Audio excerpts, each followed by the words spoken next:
Yuri news വായിക്കുകയാണ്. ന്യൂസിൽ സയോണെ ആക്രമിക്കാനായിട്ട് ശ്രമിച്ച വ്യക്തിയെ പോലീസ് പിടികൂടിയിരിക്കുന്നു എന്ന രീതിക്കൊക്കെയാണ് വാർത്ത വരുന്നത്. മാത്രമല്ല പോലീസും ആ വ്യക്തി താമസിച്ച വീടൊക്കെ അന്വേഷിച്ചുകൊണ്ടിരിക്കുകയാണെന്ന് പറഞ്ഞിട്ട് അതിന്റെ വിഷ്വൽസ് കൂടി ടിവിയിലൊക്കെ കാണിക്കുന്നു. ഇത് ഓഫീസിലെ എല്ലാവരും തന്നെ കണ്ടിട്ടുണ്ടായിരുന്നു. പാർക്കായിരുന്നു കുറ്റക്കാരനായിട്ട് പിടിക്കപ്പെട്ട വ്യക്തിയെന്ന് എല്ലാവർക്കും തന്നെ മനസ്സിലായിട്ടുമുണ്ട്. പക്ഷെ എന്തുകൊണ്ടാണ് സയോണിന്റെ അടുത്ത് പാർക്ക് ഇങ്ങനെയൊക്കെ പെരുമാറിയതെന്ന് ആർക്കും തന്നെ അറിയിക്കുകയില്ല. അങ്ങനെയിരിക്കെ സയോണെ കാങ് കോളൊക്കെ ചെയ്തിട്ടുണ്ടായിരുന്നെങ്കിൽ പോലും സയോൺ ഒട്ടും തന്നെ ഓക്കെ അല്ലാത്ത രീതിയിലൊക്കെ ആയിരുന്നു കാങ്ങിന്റെ അടുത്ത് സംസാരിച്ചിട്ടുണ്ടായിരുന്നത്. ആരെക്കാളും കൂടുതലായിട്ട് പാർക്കിനെ സയോൺ വിശ്വസിച്ചതാണ്. അതുകൊണ്ട് തന്നെ പാർക്ക് ഇങ്ങനെയൊക്കെ ചെയ്തതുകൊണ്ട് തന്നെ സയോൺ ആകെ തകർന്നിട്ടുണ്ടാവുമെന്നൊക്കെ കാങ്ങും പറയുന്നു. സംഭവ സ്ഥലത്ത് വെച്ച് പാർക്കിനും മുറിവൊക്കെ ഉണ്ടായിട്ടുണ്ടായിരുന്നല്ലോ. സോ അതിനെക്കുറിച്ച് കൂടി വാർത്തയിൽ കാണിക്കുന്നു. അതായത് പാർക്കിനെ കുത്തിയിട്ടുണ്ടായിരുന്ന കത്തിയൊക്കെ സംഭവ സ്ഥലത്ത് വെച്ച് കിട്ടിയിട്ടുണ്ടായിരുന്നുവെന്നും, പക്ഷെ ആ കത്തിയിൽ കണ്ട ഫിംഗർ പ്രിന്റ് ഒക്കെ വെച്ച് നോക്കുമ്പോഴത്തേക്കും ഒരു ഫാമിലി രജിസ്റ്ററിലും ഇല്ലാത്ത ഒരു വ്യക്തിയുടെ പ്രസൻസ് ഒക്കെ ആയിരുന്നു അതിൽ നിന്നും കണ്ടെത്തുവാനായിട്ട് സാധിച്ചുവെന്നുമായിരുന്നു വാർത്തയിലുള്ളത്.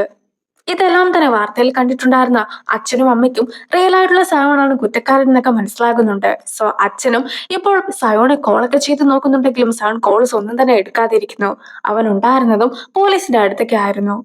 പോലീസും പാർക്കിന്റെ വീടെല്ലാം തന്നെ അരിച്ചു പെറുക്കിയൊക്കെ നോക്കിയിട്ടുണ്ടായിരുന്നു. അതുവഴി പാർക്ക് മറ്റൊരു വ്യക്തിയെയും കൂടി ട്രാക്ക് ഒക്കെ ചെയ്യുവാനായിട്ട് ശ്രമിച്ചിട്ടുണ്ടായിരുന്നു എന്ന കണ്ടെത്തലിലാണ് പോലീസും ഉള്ളത്. ആ വ്യക്തി മറ്റാരും തന്നെയല്ല, റിയൽ ആയിട്ടുള്ള സയോണാണ്. പക്ഷെ പോലീസിന് അതിനെക്കുറിച്ച് ഒന്നും തന്നെ വ്യക്തമായിട്ടുള്ള അറിവുകളില്ല. സോ പോലീസും പാർക്കിനെ ഉപദ്രവിക്കാനായിട്ട് ശ്രമിച്ച വ്യക്തിനെ ആയിരിക്കാം അവരും ട്രാക്ക് ചെയ്തിട്ടുണ്ടാവുക എന്നൊക്കെയാണ് പറയുന്നത്. പക്ഷെ ആ ഒരു ഡിവൈസ് വെച്ചിട്ട് പോലീസിന് ഒരിക്കലും അയാളെ ട്രാക്ക് ചെയ്യാനായിട്ട് സാധിക്കുകയില്ല. അത്രത്തോളം സെക്യൂർഡ് ആയിട്ടാണ് ആ ഒരു ഡിവൈസ് എല്ലാം തന്നെ ഉള്ളത്. സോ പാർക്കിന്റെ അടുത്ത് ഹെൽപ്പ് ഒക്കെ ചോദിച്ചൂടെ എന്ന് സയോൺ പോലീസിന്റെ അടുത്ത് ചോദിക്കുന്നുണ്ടെങ്കിൽ പോലും പാർക്ക് ഒരക്ഷരം പോലും പോലീസിനോട് മിണ്ടാതൊക്കെ ഇരിക്കുകയാണ്. അതുകൊണ്ട് തന്നെ അവൻ ഒരു രീതിക്ക് സഹകരിക്കുമെന്ന് പോലീസിന് തോന്നുന്നില്ല. പിന്നെ അവനും മരിക്കുന്ന രീതിക്കുള്ള ഒരു പ്രശ്നങ്ങളും ഇല്ല എന്നും അത്രയ്ക്ക് വലിയ മുറിവൊന്നും ആയിരുന്നില്ല സംഭവിച്ചിട്ടുണ്ടായിരുന്നെന്നും പോലീസും അറിയിക്കുന്നു. സയോണും ഇപ്പോൾ നേരെ പാർക്കിനെ ചെന്ന് കാണിക്കുകയാണ്. ആരാണോ യഥാർത്ഥത്തിലുള്ള കുറ്റവാളി, നീ അയാളുടെ കൂടെയാണ് നിന്നത്. അയാളും നിന്നെ പറ്റിക്കുകയായിരുന്നു എന്ന സത്യം നീ മനസ്സിലാക്കിയത് പോലുമില്ല. ഇപ്പോൾ അവനാണ് നിന്നെ പറ്റിച്ചതെന്നൊക്കെ മനസ്സിലാക്കി കഴിഞ്ഞപ്പോഴത്തേക്കും നിനക്കും മൊത്തത്തിലെ ഒരു ലോകം തന്നെ ഉപേക്ഷിച്ചു പോകുവാനായിട്ടൊക്കെ തോന്നിയിട്ടുണ്ടാവൂല്ലേ. എനിക്കും അതൊക്കെ മനസ്സിലാക്കുവാനായിട്ട് സാധിക്കും. നിനക്കും ഇപ്പോൾ ഒരു നാണക്കേടൊക്കെയാണ് ഫീൽ ചെയ്യുന്നത്. എന്തൊക്കെ പറഞ്ഞാലും നീ ഹീജുവിനെ ഉപദ്രവിക്കാനായിട്ട് ശ്രമിച്ചിട്ടുണ്ടായിരുന്നു. അതൊരു കൊലപാതക ശ്രമമാണ്. അതൊരിക്കലും എനിക്ക് കണ്ടില്ല എന്ന് വെക്കുവാനായിട്ട് സാധിക്കുകയില്ല എന്നൊക്കെ സോൺ പറയുമ്പോഴത്തേക്കും നീയും സയോൺ എന്ന പേരിൽ നല്ലൊരു ജീവിതമൊക്കെ നയിച്ചില്ലേ. അതുകൊണ്ട് തന്നെ നിനക്കൊരിക്കലും എന്നെ കുറ്റപ്പെടുത്തുവാനുള്ള യാതൊരു വിധത്തിലുള്ള അവകാശവും ഇല്ല എന്ന് പാർക്കും സയോണിനോട് പറയുന്നുണ്ട്. ഞാൻ സഹിതം തെറ്റ് ചെയ്ത എല്ലാവർക്കും ശിക്ഷയൊക്കെ നൽകുവാനായിട്ട് ഞാൻ തയ്യാറാണ്. ഉറപ്പായിട്ടും അവർക്ക് ശിക്ഷ ഞാൻ മേടിച്ചു കൊടുക്കുകയും ചെയ്യും. പക്ഷേ റിയൽ സയോണെ കണ്ടുപിടിക്കുവാനായിട്ട് നീ എന്നെ ഹെൽപ്പ് ചെയ്യണമെന്ന് സയോൺ പറയുമ്പോഴത്തേക്കും നിന്റെ ഫാമിലിയുടെ സീക്രട്സ് എല്ലാം തന്നെ ലോകത്തിന് മുമ്പിൽ നീ തുറന്നു പറയുമെന്നും ഇത്രയും വലിയൊരു പൊസിഷനൊക്കെ രാജിവെച്ചിട്ട് നീ പോകുമെന്ന് ഞാൻ ഒരിക്കലും വിശ്വസിക്കുന്നില്ല എന്നും പാർക്കും സയോണിന്റെ അടുത്ത് പറയുന്നു. സോ തന്നെ പറ്റിക്കുവാനായിട്ട് സാധിക്കുകയില്ല എന്ന രീതിക്കൊക്കെയാണ് പാർക്കും സംസാരിക്കുന്നത്. ഒരിക്കലെങ്കിലും ശരിക്കും നീ വെറുക്കേണ്ട വ്യക്തി ഞാനല്ല എന്ന് നിനക്ക് തോന്നിയില്ലേ? അതുകൊണ്ടല്ലേ നീയും എന്നെ രക്ഷിച്ചിട്ടുണ്ടായിരുന്നത്.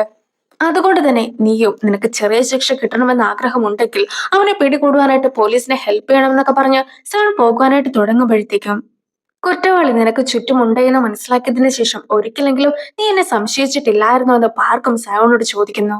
ഞാൻ സാധാരണഗതിക്ക് ആരെയും തന്നെ വിശ്വസിക്കാത്തൊരു വ്യക്തിയാണ്. പക്ഷെ നിന്നിൽ എനിക്ക് വിശ്വാസമുണ്ടായിരുന്നു. ഈ ഒരു നിമിഷത്തിലെങ്കിലും നിനക്ക് എന്നെ വിശ്വസിച്ചൂടെ എന്ന് സയോണും തിരിച്ച് പാർക്കിന്റെ അടുത്ത് ചോദിക്കുന്നു.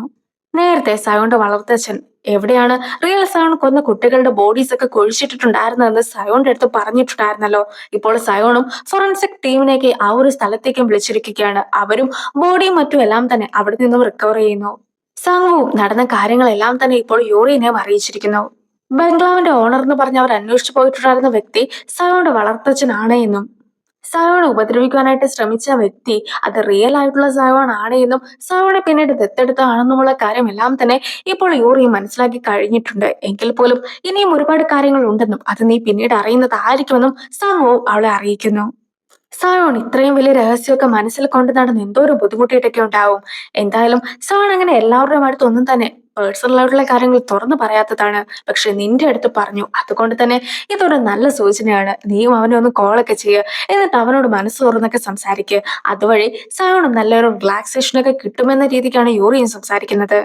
അവൻ എന്തെങ്കിലും കഴിച്ചോ, എന്തെങ്കിലും കുടിച്ചോ അങ്ങനെയൊക്കെ പറഞ്ഞാൽ മതിയെന്നൊക്കെ പറഞ്ഞിട്ട് യൂറിയും സയോണ് കോൾ ചെയ്യുവാനായിട്ടൊക്കെ തുടങ്ങുമ്പോഴത്തേക്കും സയോൺ സങ്ങുവിനെ ഇങ്ങോട്ട് കോൾ ചെയ്യുന്നു.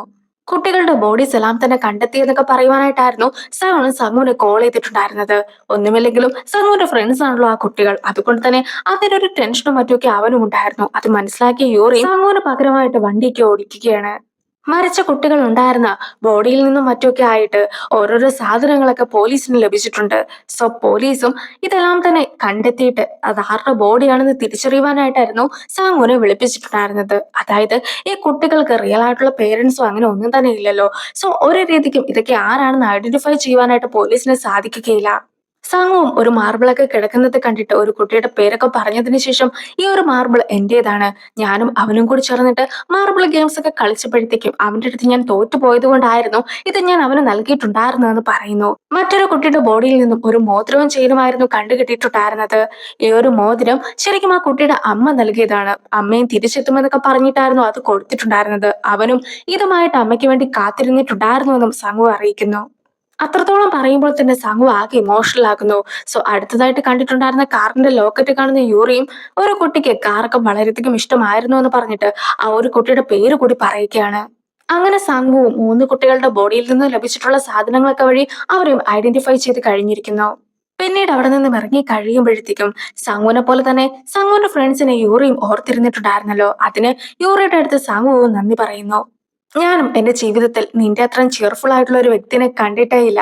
എന്റെ ലൈഫിൽ ഒരുപാട് സംഭവങ്ങളൊക്കെ നടന്നിട്ടുണ്ടായിരുന്നത് കൊണ്ട് തന്നെ എപ്പോഴെങ്കിലും ഞാൻ അതിനെക്കുറിച്ചൊക്കെ ഓർത്ത് വിഷമിക്കുമ്പോഴത്തേക്കും നിന്നെക്കുറിച്ചായിരുന്നു ഞാൻ ഓർത്തിരുന്നത്. അതുവഴി എനിക്ക് എന്റെ വിഷമങ്ങളെല്ലാം തന്നെ അടക്കുവാനായിട്ട് സാധിക്കുമായിരുന്നു എന്ന് സാമുവും തുറന്നു പറയുന്നു.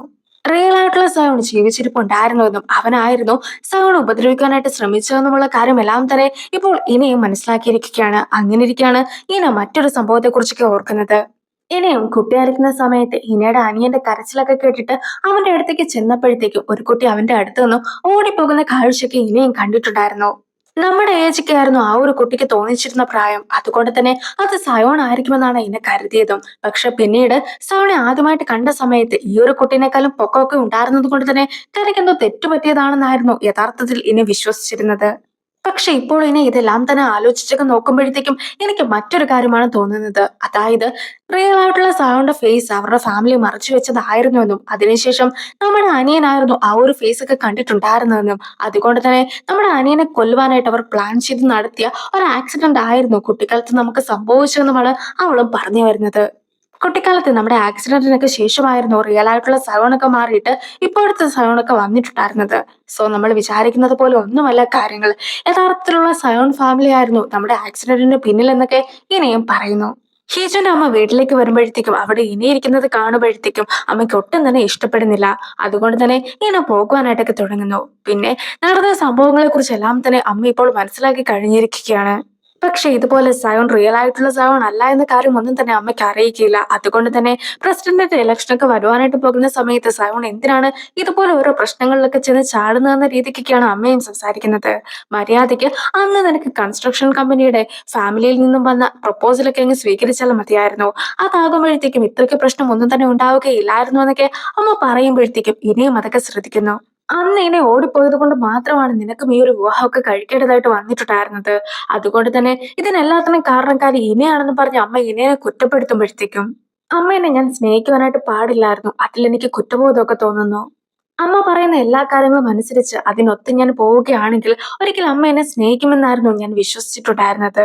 പക്ഷെ ഇപ്പോൾ മറ്റൊരാൾ എന്നെ സ്നേഹിക്കുവാനായിട്ട് തുടങ്ങിയപ്പോഴത്തേക്കുമാണ് യഥാർത്ഥത്തിലുള്ള സ്നേഹം എന്താണെന്ന് ഞാൻ മനസ്സിലാക്കിയത്. അമ്മ ചെയ്യുന്നത് പോലെ എന്നെ ഫോഴ്സ് ചെയ്ത് ത്യാഗമൊക്കെ ചെയ്യിക്കുന്നതല്ല യഥാർത്ഥത്തിലുള്ള സ്നേഹം. അതുപോലെ തന്നെ എന്നെ പോലെ ഞാൻ അമ്മ പറയുന്ന എല്ലാ കാര്യങ്ങളും അതേപടി അനുസരിക്കുന്നതുമല്ല യഥാർത്ഥത്തിലുള്ള സ്നേഹം. ഇനി ഒരിക്കലും അമ്മ പറയുന്ന കാര്യങ്ങൾ ഞാൻ അനുസരിക്കുകയില്ല. അമ്മ വിചാരിക്കുന്നത് പോലെ ഞാനും ഒരിക്കലും പ്രസിഡന്റിന്റെ മരുമകളാകുകയും ഇല്ല എന്നൊക്കെ പറഞ്ഞുകൊണ്ട് അവൾ വളരെയധികം ദേഷ്യപ്പെട്ടൊക്കെ അമ്മയുടെ അടുത്ത് സംസാരിക്കുന്നു. അമ്മ ഇത്രയേറെ കാര്യങ്ങളൊക്കെ പറഞ്ഞിട്ട് പോയി കഴിഞ്ഞപ്പോഴത്തേക്കുമായിരുന്നു DNA ടെസ്റ്റിന്റെ റിസൾട്ട് ഒക്കെ ആരാണ് എനിക്ക് അയച്ചതെന്ന് എനിക്ക് അറിയിക്കുകയില്ല എന്നല്ലായിരുന്നു ഞാൻ നിന്റെ അടുത്ത് പറഞ്ഞിട്ടുണ്ടായിരുന്നത്. പക്ഷേ ഇപ്പോൾ ആരാണ് അയച്ചതെന്ന കാര്യം എല്ലാം തന്നെ എനിക്ക് മനസ്സിലായെന്ന് ഇനിയും ഹീജുവിന്റെ അടുത്ത് അറിയിക്കുന്നു. അപ്പോൾ ആ ഒരു സീനോട് കൂടി ഈ ഒരു വീഡിയോ അവസാനിപ്പിക്കുന്നു. അടുത്തൊരു വീഡിയോ ആയിട്ട് ഇത്രയും വേഗം കാണാം. ബൈ.